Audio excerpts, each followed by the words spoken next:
क्या आपने इस वीडियो को गौर से देखा है?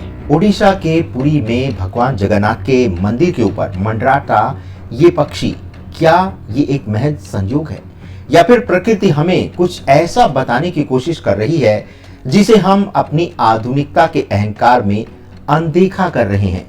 तारीख 12 अप्रैल 2025, समय शाम के 5 बजे, स्थान श्री जगन्नाथ मंदिर पुरी। लाखों भक्तों की आस्था के केंद्र इस पवित्र नीला चक्र के ऊपर एक विशाल पक्षी को परिक्रमा करते देखा गया। ध्यान से देखिए, इसके पंजों में कुछ है, एक लाल कपड़ा। ये है मंदिर का वो पवित्र पतित पावन बाना। और सबसे बड़ा सवाल, मंदिर के जिस आकाश में खुद गरुड़ देव का पहरा माना जाता है, वहां इस मांसाहारी पक्षी की हिम्मत कैसे हुई? सोशल मीडिया पर बहस छिड़ी है, कोई इसे चील कह रहा है, कोई गिद्ध। लेकिन 600 साल पुरानी एक किताब भविष्यमालिका में इस दृश्य का जो वर्णन लिखा है, उसे सुनकर आपकी रूह कांप जाएगी। नमस्कार, मैं हूं शेखर त्रिपाठी। आप देख रहे हैं अखंड मंथन। भविष्यमालिका की भविष्यवाणियों को डिकोड करने का वक्त इस बार फिर इसलिए आ गया है क्योंकि जो पक्षी जो है वो अप्रैल माह में दिखा था, वैसे ही चीलों का एक झुंड अभी हाल में ही कुछ दिनों पहले जगन्नाथ मंदिर में दिखाई दिया है। और इसी बात को लेकर के एक बार फिर चर्चा छिड़ गई है। क्या पश्चिम दिशा से भारत में कोई बड़ा संकट आने वाला है? क्योंकि इसका वर्णन जो है भविष्यमालिका में बहुत पहले कर दिया गया था। तो आज हम डिकोड करेंगे कि वो कैसे संकेत मिल रहे हैं जो कि एक बड़ी त्रासदी के आने का एक तरह से आहट हमें सुनाई देने लगी है। क्योंकि जब जब मंदिर, जगन्नाथ मंदिर ने संकेत दिए हैं, तब तब भारत ने उसकी एक बड़ी कीमत चुकाई है। इतिहास के पन्ने और कोरोना के कनेक्शन को अगर देखें तो आप पूछेंगे, क्या सच में मंदिर के संकेतों को असल जिंदगी से जोड़ा जाना चाहिए? चलिए इतिहास के पन्ने पलटते हैं। आपको 2020 का वो भयानक दौर तो याद होगा, कोरोना काल। जी हाँ, कोरोना के लॉकडाउन से ठीक 5 दिन पहले, जी हाँ, ठीक 5 दिन पहले 19 मार्च 2020 को पुरी मंदिर में एक अनहोनी घटना हुई थी। पाप मोचिनी एकादशी की शाम थी। सेवक महादीप को लेकर के शिखर पर चढ़े और तभी एक तेज हवा के झोंके से या कहें विधि के विधान से पवित्र पतित पावन बाना दीपक की लौ से टकराया और देखते ही देखते जलकर राख हो गया। ये दृश्य देख करके श्रद्धालु सहम गए थे, क्योंकि ध्वजा का जलना मतलब रक्षा कवच का हट जाना है। और देखिए नियति का खेल, ठीक 5 दिन बाद 24 मार्च को प्रधानमंत्री ने पूरे देश में लॉकडाउन की घोषणा कर दी थी। सदियों में पहली बार भगवान जगन्नाथ भक्तों से दूर हो गए, मंदिर के कपाट बंद हो गए। क्या ये महज एक इत्तेफाक था? 2 मई 2019 फानी तूफान के आने से ठीक 24 घंटे पहले तेज हवा ने मंदिर की ध्वजा को तोड़ दिया था। और अगले दिन 3 मई को ओडिशा ने अपनी हालिया याददाश्त का सबसे भयंकर तूफान देखा, मई 2020। अम्बान तूफान से पहले भी ध्वजा ऐसे ही उड़ गई थी। पैटर्न साफ है दोस्तों, जब जब नीला चक्र पर हलचल होती है, धरती पर प्रलय आ जाती है। भविष्यमालिका और गिद्ध की भविष्यवाणी को अगर हम डिकोड करें तो सवाल यह है कि 2025 में दिखा ये चील या गिद्ध किस बात का संकेत कर रहा है? और इसके लिए हम आपको अब ले चलते हैं 16वीं सदी की ओर। ओडिशा संत महापुरुष अच्युतानंद दास ने भविष्यमालिका में स्पष्ट लिखा है, बड़ देउल रे बसिबे गिद्ध। यानी कि मालिका कहती है, जब मंदिर के शिखर पर नीला चक्र के पास गिद्ध या मांसाहारी पक्षी बैठेंगे या फिर मंडराएंगे तो समझ लीजिएगा कि देश पर कोई बहुत बड़ा संकट आने वाला। भविष्यमालिका के जानकारों के अनुसार ये संकेत 3 चीजों की ओर इशारा करता है। पहला है महामारी या अकाल मृत्यु, क्योंकि गिद्ध तभी आते हैं जब उन्हें मृत्यु की गंध आती है। क्या कोई नई बीमारी दबे पांव आ रही है? दूसरा है युद्ध का संकेत। पक्षी का ध्वजा को नोचना या लेकर के उड़ जाना राज्य की सत्ता पर खतरे का संकेत है। सीमा पार हलचल या विश्व युद्ध की आहट। और तीसरा है प्राकृतिक आपदा। पक्षी का समुद्र की ओर उड़ना। क्या समुद्र में कोई सुनामी अपनी लहरें उठाने जा रही है और सब कुछ समेटना चाह रही है? याद रखिए 12 अप्रैल की इस घटना के बाद भी हमने इस तरह की पक्षियों के उड़ने की घटना देखी है और किस तरह से उसके बाद वैश्विक लेवल पर तनाव बढ़ गया है। मालिका कहती है कि जब भी ऐसे संकेत दिखें तो ये युग संधि का अंतिम चरण माना जाना चाहिए।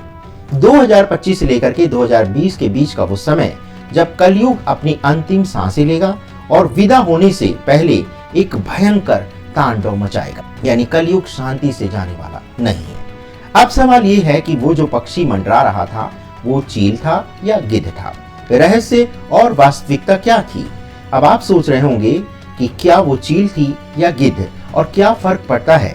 जी हाँ, फर्क पड़ता है। जगन्नाथ संस्कृति में गरुड़ भगवान के वाहन है और उनके रक्षक भी हैं।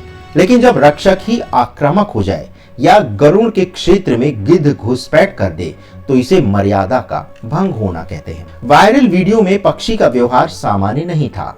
उसका बार बार चक्र की परिक्रमा करना और फिर पश्चिम दिशा से समुद्र की ओर जाना दिशाशूल का संकेत है। पश्चिम दिशा से आने वाला संकट, जी हाँ, क्या ये पाकिस्तान की ओर इशारा कर रहा है या पश्चिमी देशों से शुरू होने वाले आर्थिक संकट या युद्ध का एक खतरनाक अलार्म है? कुछ जानकार इसे जून 2025 की रथ यात्रा की जो घटना हुई थी उससे भी जोड़कर देख रहे हैं। क्या लाखों की भीड़ में कोई अनहोनी छिपी हुई थी? मालिका हमें डराती नहीं लेकिन सावधान कर देती है।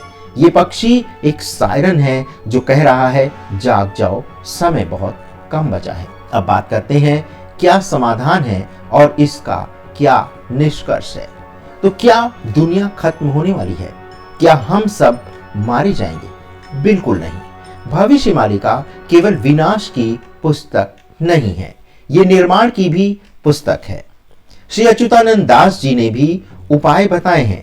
उन्होंने कहा है कि जब संकट भीषण आने वाला हो तो एक दिन की जो 3 संध्याएं होती हैं एक दिन में, जबकि जो पहर हैं वो आपस में मिलते हैं, यानी प्रातःकाल, मध्याह्न और सायंकाल, तो इसमें आपको ईश्वर का नाम लेना चाहिए।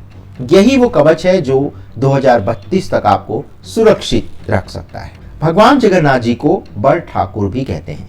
वो अपने भक्तों को बिना चेतावनी दिए कभी भी संकट में नहीं डालते हैं। 2020 में उन्होंने ध्वजा जला करके चेतावनी दे दी थी। 2025 में उन्होंने पक्षी भेजकर फिर से एक बार चेतावनी दे दी है। तो संकेत मिल चुका है, समझना हमें है, तैयारी भी हमें करनी है, क्योंकि जो धर्म के साथ है स्वयं महाबाहु जगन्नाथ उसकी रक्षा के लिए सुदर्शन चक्र लेकर के खड़े हैं। तो अब हम आपको एक बार फिर से याद दिला देते हैं क्या क्या घटनाएं हुई हैं। 2 मई 2019 तेज हवा से ध्वजा जो है वो टूट करके गिर पड़ी और उसी के बाद आया फानी तूफान जिसने पुरी को तबाह कर दिया 24 घंटे के अंदर अंदर। 19 मार्च 2020 महाद्वीप से मुख्य ध्वजा जल करके राख हो गई और उसी के बाद लग गया कोविड-19 का लॉकडाउन और मंदिर हो गया बंद। इसके बाद का अगला जो समय था 18 मई 2020, उस समय ध्वजा उड़ करके क्षतिग्रस्त हो गई थी और इसके बाद आया था अम्बान तूफान। ठीक है, इसके बाद 48 घंटे तक ये सारा कहर चला था। उसके बाद दिसंबर 2021 में गिद्धों का झुंड जो है मंदिर के ऊपर से मंडराता देखा गया था और उसी समय ओमिक्रॉन वेरिएंट के फैलने की भी बात की जा रही थी और इसी दौरान जो है सीडीएस बिपिन रावत का हेलीकॉप्टर दुर्घटनाग्रस्त हुआ था। और 12 अप्रैल 2025 या जब जो है चील और गिद्ध जैसा कोई पक्षी नीला चक्र पर मंडराने लगा और वो मंदिर के ध्वजा के कपड़े को नोचने लगा। अब उसके बाद अप्रैल के बाद अभी हाल में ही फिर से ये घटना देखी गई है। तो संभावना है कि 2026 में कोई बड़ा युद्ध भारत को लड़ना पड़े या सुनामी जैसी कोई बड़ी आपदा आ जाए या फिर रथ यात्रा में भी जो बलभद्र भगवान हैं उनकी इस बार प्रतिमा जो है वो गिर पड़ी थी, तो वो भी एक बड़ा संकेत था। तो आप समझ सकते हैं कि भगवान जगन्नाथ जो हैं वो जगत के पालनहार हैं और अगर पालनहार हैं तभी वो आपको चेतावनी भी देते हैं, वरना भगवान को चेतावनी देने की कोई आवश्यकता नहीं है। भगवान चाहे तो आपको बिना चेतावनी दिए ही बड़ी से बड़ी आपदा ले आए। लेकिन भगवान जगन्नाथ दयालु हैं, अपने भक्तों को सावधान करते हैं इसी तरह की संकेत दे करके। तो दर्शकों, अगर आप जगन्नाथपुरी में रहते हैं और आपको भी कुछ विचित्र अनुभव हो रहे हैं तो कृपया उसे आप कमेंट सेक्शन में हमारे साथ शेयर करें, और चाहे तो आप व्हाट्सएप पे भी हमें वो संदेश भेज सकते हैं, क्योंकि जो भी हमारे दर्शक भुवनेश्वर और पुरी में रहते हैं वो अक्सर इस प्रकार की घटनाएं देख रहे हैं, जो कि घटनाएं उन्होंने इससे पहले जगन्नाथ मंदिर में कभी नहीं देखी। तो ये था हमारा आज का विश्लेषण। और पहले जो भविष्य मालिका को लेकर के चर्चा बंद हो गई थी, उसका कारण ये था कि व्यापारियों का व्यापार चल निकला था, और जब व्यापारियों को भविष्य मालिका से जो चाहिए था वो मिल गया तो फिर उन्होंने उसकी चर्चा बंद कर दी। लेकिन हमारा कोई ऐसा इसका व्यापारिक उद्देश्य नहीं है। काफी सारे दर्शक हमसे बार बार ये कह रहे थे कि भविष्य मालिका की सीरीज को आप दोबारा शुरू करें, तो अब हम समसामयिक घटनाओं से जोड़ करके भविष्य मालिका में जो चेतावनियां दी गई हैं, जो भविष्यवाणियां की गई हैं, उसको हम आपके सामने प्रस्तुत कर रहे हैं, ताकि अब आप जो है आज की अगर घटना हमने आपको बताई है और उसके बाद मान लीजिए 1 महीने बाद कोई बड़ी घटना हो जाती है, तो आपको भी समझने में बहुत आसानी होगी कि हाँ, हमने आपको ये बात बताई थी और आपके भी एक मेमोरी में ये बात रहेगी। लेकिन अगर कोई घटना अचानक से घट जाएगी तो आप फिर उस घटना को भविष्य मालिका से जोड़ करके नहीं देख पाएंगे, जबकि उसका सीधा कारण होगा भविष्य मालिका की भविष्यवाणी का सच होना। तो यही कारण है अभी एक बार फिर, अभी बहुत जल्दी ही ये चील या गिद्ध, अभी ये संदिग्ध है कि वो चील था या गिद्ध था, लेकिन ये पक्षी अगर मंडराया है मंदिर परिसर में, मंदिर की शिखर पे, तो ये कोई अच्छा संकेत नहीं है। और आपको शायद जानकारी हो कि भगवान जगन्नाथ के मंदिर के ऊपर से कोई भी विमान उड़ान नहीं भरता, और वहां की ध्वजा की एक विशेषता ये है कि हवा के विपरीत रुख में ये ध्वजा उड़ती है। आप कहीं भी, किसी भी संसार के किसी भी धार्मिक स्थान पर इससे बड़ा चमत्कार नहीं देख सकते। ध्वजा जो है वो हवा के रुख के विपरीत कैसे लहरा सकती है, लेकिन जगन्नाथ मंदिर में ऐसा ही है। तो वो जो शिखर है जगन्नाथ भगवान के मंदिर का, वो बहुत दिव्य ऊर्जा से मतलब एक तरह से संरक्षित है। और अगर वहां इतनी दिव्य ऊर्जा है और उस दिव्य ऊर्जा के पास कोई मांसाहारी पक्षी, चील या गिद्ध, ये जो है वो शव के आने को बहुत पहले सूंघ लेते हैं, तो क्या इन पक्षियों को भी इस तरह का पूर्वाभास हो गया है? क्योंकि जो हमारे पशु और पक्षी हैं, इनका तीसरा नेत्र जो है बहुत सक्रिय रहता है। देखिए, भूकंप आने से पहले कुत्ते कुछ सिग्नल देने लगते हैं, पक्षी जो है वो उड़ करके दूसरे स्थान पर जाने लग जाते हैं। तो इस तरह से अगर जगन्नाथ मंदिर के क्षेत्र में ऊपर अगर पक्षी मंडराया है, तो आप ये समझ लीजिए कि ये नहीं है कि आज पक्षी मंडराए तो कल घटना हो जाएगी। हो सकता है इसमें थोड़ा सा समय आगे पीछे हो, लेकिन घटना होगी अवश्य, क्योंकि ये किसी और की वाणी नहीं है। भगवान जगन्नाथ ने श्री अच्युतानंद जी को ये स्वयं लिखवाई है भविष्य मालिका की भविष्यवाणियां, और ये अभी तक गुप्त थी, क्योंकि अभी तक वो सत्य होने का समय नहीं आया था। और भविष्य मालिका में एक बात और, हमने तो काफी गंभीरता से इसकी स्टडी की। भविष्य मालिका में ये भी बात लिखी गई है कि जब किसी भी भविष्य मालिका की भविष्यवाणी की ज्यादा चर्चा होगी तो घटना टल जाएगी। अब आप लोग ये कहते हैं कि आप जो कह रहे हैं, आप तो हमेशा नेगेटिव बातें करते रहते हैं। आप देखिए भविष्य मालिका में क्या लिखा हुआ है, अगर कोई डेट देगा कि यह घटना अब होगी तो वो घटना आगे टल जाएगी। आप समझ लीजिए कि समय, जो भी सोशल मीडिया पे जो लोग हैं, उनको भी कहीं से ये संदेश मिल रहा है। अगर वो भविष्यवाणी आपके सामने पहुंचा रहे हैं और आप उसको देख रहे हैं, तो आप समझ लीजिए कि उन्होंने उस संकट को आगे टाल दिया है। तो अब कई दर्शकों को ये भी बड़ी इच्छा रहती है कि भूकंप, आप बता रहे भूकंप आ नहीं रहा है। आप कल्पना कर सकते हैं कि जिस दिन भूकंप आएगा उस दिन क्या स्थिति होगी। आपको ये मजाक लगती है ये बातें? बताना हमारा काम है, लेकिन किसी भी आपदा का इतनी बेसब्री से आप इंतजार क्यों कर रहे हैं? मतलब मुझे समझ नहीं आता है कि आपको घटनाओं के होने की इतनी जल्दबाजी क्यों है। और जो लोग भी भविष्य मालिका की भविष्यवाणी आपके सामने प्रस्तुत कर रहे हैं, आप ये बात, उनके ऊपर ये आरोप लगाना छोड़ दीजिए। आप 1 लाख 2 लाख दर्शकों के देख लेने से किसी की जिंदगी नहीं चल जाती है। 10 साल पूरा कुल मिलाकर के यूट्यूब का करियर है, इससे पहले भी लोग जीवित थे। तो ऐसा मत समझिए, किसी के ऊपर इतने बड़े बड़े आरोप मत लगाइए कि आप व्यूज बढ़ाने के लिए, अपना जीवन चलाने के लिए। और अगर हम काम करें तो इसमें अपराध क्या है? अगर हम कोई काम करें, क्या आप कोई काम फ्री का करते हैं? आप मुझे बताइए। तो इस तरह के जो बेसिर पैर के, हालांकि कुछ ही एक दर्शक है हमारे अखंड मंथन की, यही एक विशेषता है कि हमारे दर्शक बहुत ही इंटेलेक्ट, बहुत ही हाई एक तरह से IQ के लोग हैं, और वो लोग समझते हैं इस चीज को, लेकिन 2-4 लोग इस तरह के घुस जाते हैं, घुसपैठ कर देते हैं। उन्हीं दर्शकों को हम ये कह रहे हैं कि कृपया आप लोग किसी भी विनाश के आने का वेट मत करिए, इंतजार मत करिए। वो जब होना होगा तो आ जाएगा, लेकिन इतना हम सभी का आप आभार नहीं व्यक्त करते हैं तो कम से कम आलोचना भी मत करिए, क्योंकि ये जो भविष्यवाणियां हम आपको पहुंचा दे रहे हैं, ये समझ लीजिए आपके संकट को टाला जा रहा है। क्योंकि भविष्यवाणी में स्पष्ट रूप से कहा गया है कि जब जब किसी भी घटना की डेट दी जाएगी वो घटना आगे टल जाएगी। तो आप ये समझिए कि ये जो कार्यक्रम है एक तरह से आपके जीवन की सुरक्षा कर रहा है। इसको अन्यथा किसी भी उससे मत जोड़ करके देखें। और YouTube से जो कमाई होती है उससे जिंदगी नहीं चलती है। और जो आप देख रहे हैं, जो कुछ नामवर यूट्यूबर्स हैं जिनके बारे में आपको लगता है कि उनकी बड़ी हाई फाई लाइफ हो गई है, बड़ी बहुत पैसे हो गए हैं, वो सब जो है वो विदेशी स्पॉन्सर्ड उनको लोग करते हैं और उनका एक बहुत अलग टारगेट ऑडियंस होता है। और वो जो भी चीज़ें दिखाते हैं वो सिर्फ और सिर्फ एक मार्केटिंग की स्ट्रेटजी होती है। इसमें YouTube की भी बहुत बड़ी भूमिका है। और अब आप देख रहे होंगे कि कितने कितने यूट्यूबर्स जो हैं वो इलीगल तरीके से धन कमाने के मामले में पकड़े गए हैं, कितनी सारी कार्रवाइयाँ हो रही हैं। तो आप समझ सकते हैं कि ये सब जो है खेल बहुत अलग तरह का है। तो इसमें ज़्यादा दिमाग मत लगाइए। हम आपको फोर्स नहीं करते हैं कि आप हमारा चैनल देखें। आपको नहीं अच्छा लगता है आप मत देखें, लेकिन कम से कम जो लोग देख रहे हैं उनको मतलब एक तरह से आप ऑफेंडेड फील मत करवाइए। तो आज के एपिसोड में बस इतना ही। मिलते हैं बहुत ही शीघ्र। और जैसा कि भूकंप को लेकर के हम आपको लगातार सावधान कर रहे हैं, क्योंकि भूकंप जो है पिछले 300 वर्षों में अभी तक कोई बड़ा भूकंप नहीं आया है। और अब जो है हिमालय के नीचे जो ऊर्जा एकत्रित हुई है उसी को लेकर के भारत ही नहीं बल्कि एशिया में और पूरे संसार में भूकंप के झटके देखने को मिल रहे हैं।